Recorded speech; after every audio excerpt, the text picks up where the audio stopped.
العام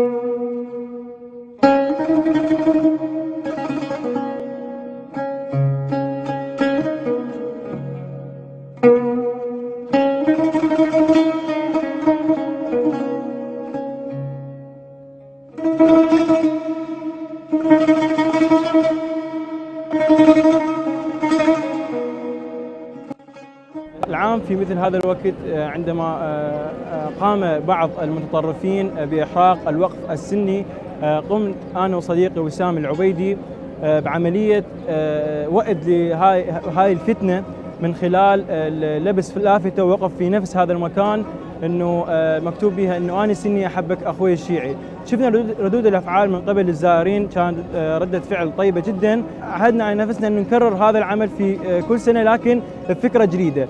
هاي السنه وقفنا انه قلنا انه انا عراقي احبك اخوي العراقي.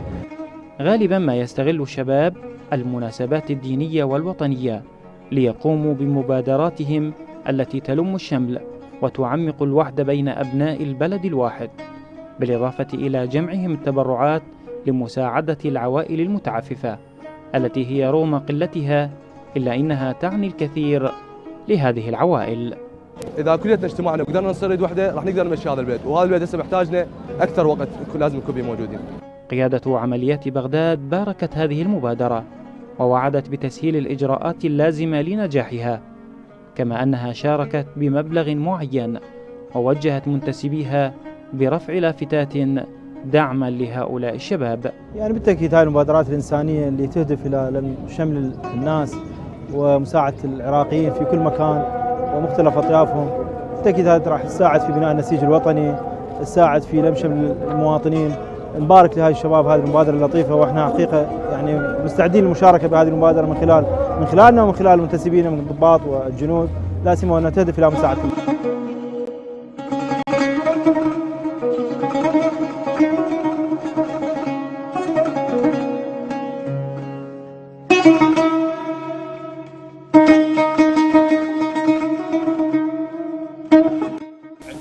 عندي شهيدين، واحد بالإسحاقي، واحد مستطرق وقتلوا الأمريكان، يعني صار اشتباكات ضربوا الأمريكان وتوفوا. وعندي هم ابني مطلقها مع جهال، وعندنا يعني حالتنا مهلقة على الله وعلى البسطية. هذا الشهيد الأول جاسم يعني يعطونا إلى 150، هي هاي ال 150 أجيبها أجهز بها المحل مالتي لرأس الشهر النوبل، يعطونا هم كل 5 بالشهر يعطونا، هي هاي أجيبها أجيب بها القاسم الله. قلت لك أنا أستخدم واحد يعطيني، أريد من الله.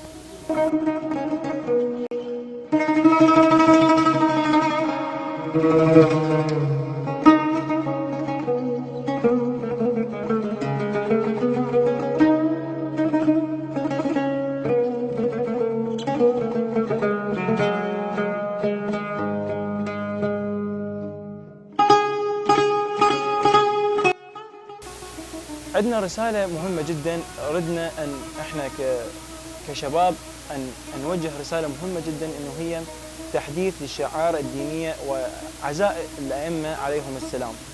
من وقفنا بشكل جميل، ما أثرنا على أحد، ما شغلنا صوت عالي، ما سدينا طريق. الشغلة الأهم من ذلك إنه احنا استثمرنا هذه المناسبة في خدمة الناس من خلال إطلاق مشروع هو افتتاح المشاريع الخيرية الصغيرة اللي هي خاصة بهم. مثلا عندنا أول حالة الحمد لله كانت من نصيب الحاجة أم علي.